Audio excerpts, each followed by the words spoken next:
राघोपुर में भी लोग अपनी समस्याओं से, बिहार में हो रहे भ्रष्टाचार से, अपने बच्चों की शिक्षा और बेरोजगारी से, जो अशिक्षा और बेरोजगारी से जितनी उनकी परेशानी है वो दूसरे राज्य के अन्य भागों की तरह ही है। आइए कौन बदल पहले ठीक तो था।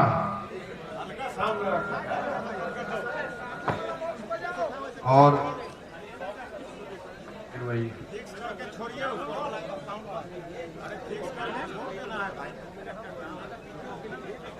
फर्क बस इतना है कि दूसरे जगह पर तो जो विधायक हैं, जो जनप्रतिनिधि हैं, वो ये कह सकते हैं कि विधायक होने के नाते हमारे हाथ में सारी वो व्यवस्था नहीं है, ताकत नहीं है। लेकिन राघोपुर के लिए दुख की बात ये है कि राघोपुर सिर्फ जनप्रतिनिधि के तौर पर विधायक नहीं बनाता है, यहाँ से एक तरीके से बिहार के राजा चुने जाते हैं। पिछले 30 वर्षों से आप बिहार का राजा चुनते आ रहे हैं, उसके बावजूद यहाँ पर जो कुव्यवस्था है, जो बदहाली है, मैंने पहले भी देखा हुआ है। मैं आज राघोपुर में आया हूँ, लेकिन इससे पहले मैं पदयात्रा के दौरान बिद्दुपुर आया था, वहाँ 2 रात रुका भी था। राघोपुर उस समय नहीं आ सके थे क्योंकि मैं तब गाड़ी पर नहीं बैठता था और बिद्दुपुर से राघोपुर आने का कोई रास्ता पैदल होके नहीं था। तो यहाँ की जो यूनिकनेस है वो यही है कि यहाँ से जनप्रतिनिधि के तौर पर विधायक नहीं चुने जाते हैं। यहाँ के लोगों के वोट से लोग राजा बनते हैं, उनके बच्चे राजा बनते हैं। लेकिन अफसोस ये है कि राघोपुर की जनता के लोगों के बच्चे जो हैं वो उसी बदहाली में जी रहे हैं जिस बदहाली में आज से शायद 30-40 साल पहले रहे होंगे। थोड़ी बहुत सड़कें वगैरह बन गई हैं, बिजली आ गया है, लेकिन वो तो पूरे बिहार में वही स्थिति है। लेकिन वो चाहे दियारा में बाढ़ का मामला हो, जल जमाव का मामला हो, कटाव की जो बड़ी स्थिति भयावह है यहाँ अभी, या फिर स्कूल नहीं है, डिग्री कॉलेज नहीं है, लोग जो बता रहे हैं ये कोई परेशानी नहीं है। आप लोग तो यहाँ पत्रकारिता करते हैं तो आपको पता ही होगा।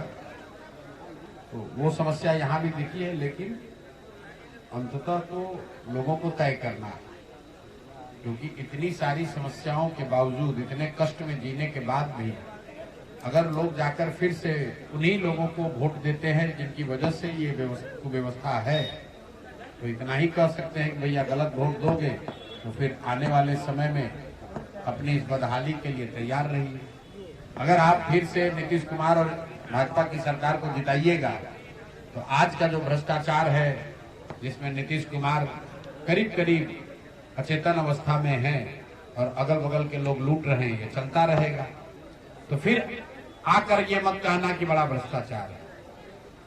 अगर आप लालू जी की महागठबंधन की सरकार बनाएंगे तो फिर से हत्या, लूट, अपहरण, मारपीट का जंगल राज वापस आएगा, तो फिर दोष मत दीजिएगा।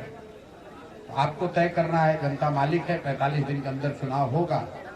अगर आपको नीतीश कुमार के अधिकारियों का जंगल राज चाहिए, भ्रष्टाचार चाहिए, तो इनको वोट दे दीजिए। लालू जी वाला जंगल राज, हत्या, अपराध, अपहरण वाला चाहिए तो लालू जी को वोट दे दीजिए। और अगर अपने बच्चों के लिए नई व्यवस्था बनानी है, शिक्षा रोजगार चाहिए, तो जनसुराज की नई व्यवस्था को ट्राई करके देख लीजिए। अगर ट्राई कीजिएगा तो आपके हक में होगा, नहीं कीजिएगा तो जैसे चल रहा है वैसे चलता रहेगा। विकल्प जनता बन रही है। मैंने कहा कि आज मैं आया हूं, इस सुधार का दौर कल से शुरू हो जाएगा। कौन आएगा, कौन लड़ेगा, कौन जीतेगा, कौन हारेगा, लेकिन पूरे राघोपुर से जितने भी साथी हैं, सामाजिक राजनीतिक कार्यकर्ता है, पत्रकार है, किसान है, युवा है, सबकी वैल्यू कल से बढ़ जाएगी। कल तक जिनके लिए यहाँ के प्रतिनिधियों का दरवाजा नहीं खुल रहा था, तो कल से उनका दरवाजा खुलने लगेगा। आप लोगों के पास फोन आने लगेंगे, पत्रकारों को भी बताया जाएगा कि क्या दिखाओ क्या मत दिखाओ, तो सबका वैल्यू बढ़ने वाला है। ये लोकतंत्र की ताकत है। और प्रसाद किशोर के यहाँ जाने से आपको कल से दिखेगा, मैं कम दावे के साथ कह रहा हूँ। आप बताइए पूरे बिहार में वृद्धों का पेंशन जो 20 बरस से 400 रुपया से बढ़ के 410 नहीं हुआ था, उसमें 3 बरस तेजस्वी जी भी रहे, 20 बरस नीतीश जी भी रहे, वो 400 से बढ़ के 410 नहीं हुआ था, 1100 कैसे हो गया? उसके लिए कोई जनसुराज की सरकार तो बनी नहीं है, हम लोग का तो एक भी एमएलए नहीं है।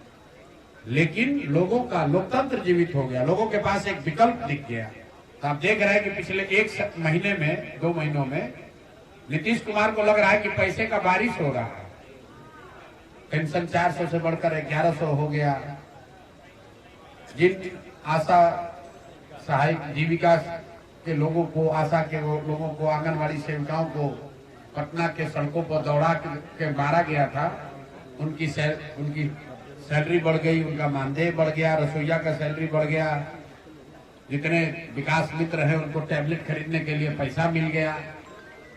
जीविका की महिलाओं को 10-10 हजार रुपया आधिकारिक तौर पर घूस दिया गया है कि हमको वोट दो। ये आधिकारिक तौर पर घूस है। जन सुराज ने हर सभा में मैंने कहा है कि चुनाव आएगा, नेता आपके पास आएगा, 2000-5000 रुपया देगा, पैसा को ले लेना है। पैसा मिल गया। ये जन सुराज जो विकल्प के तौर पर आया है उसकी ताकत है। लेकिन 10,000 से जीवन नहीं चलेगा। अगर जीवन तब सुधरेगा जब आपके बच्चों के लिए यहाँ रोजगार होगा। तो जन सुराज की व्यवस्था बनाइए, 2000 पेंशन पाइए, अपने बच्चों के लिए रोजगार लाइए, शिक्षा और पलायन, शिक्षा दीजिए और पलायन बंद कीजिए। और नहीं तो 10,000 में वोट बेच दीजिएगा। तो अगले 5 वर्ष 1 लाख रुपया, जब 1 लाख रुपया का इंदिरा आवास का पैसा घर का पैसा लेने जाइएगा तो उसमें 30,000 रुपया घूस मांगेगा। तो सौदा आप तय कर लीजिए, 10,000 रुपया दिया और इंदिरा आवास में 30,000 रुपया ले लेगा। तय आप कर लो भैया, क्या चाहिए।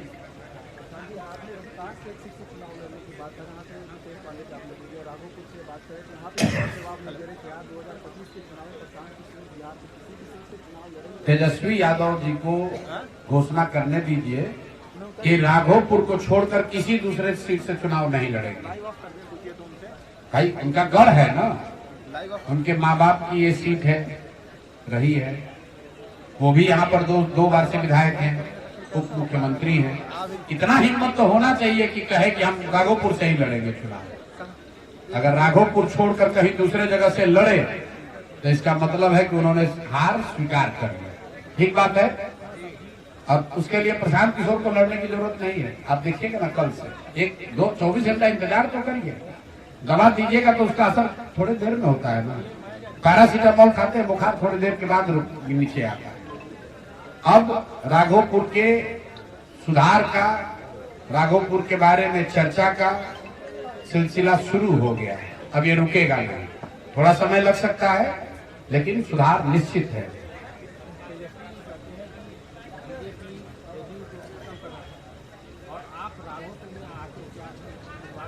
हम राघोपुर में आकर वही कर रहे हैं जो पूरे बिहार में जाकर कर रहे हैं।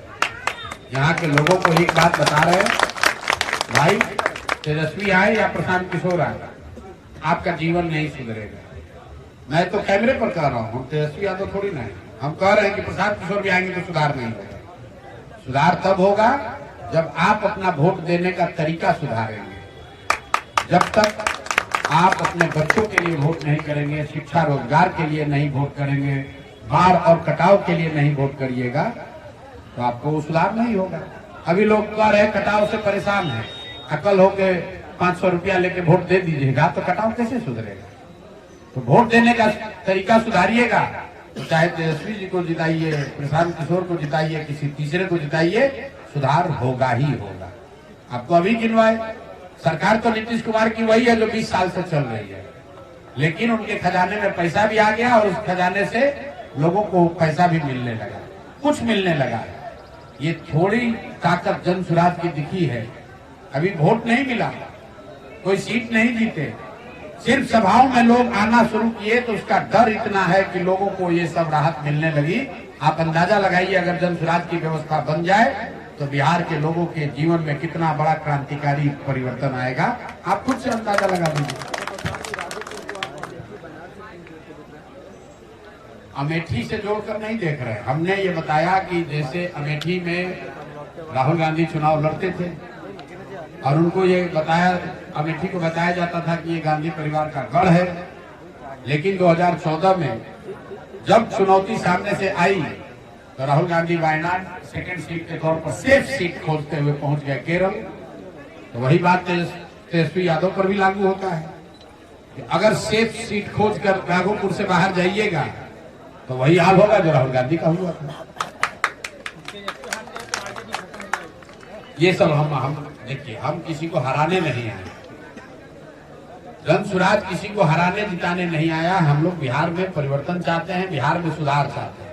हमारी न किसी से व्यक्तिगत लड़ाई है, ना हमारा कोई ये एम है कि हम किसको हराएं किसको जिताएं।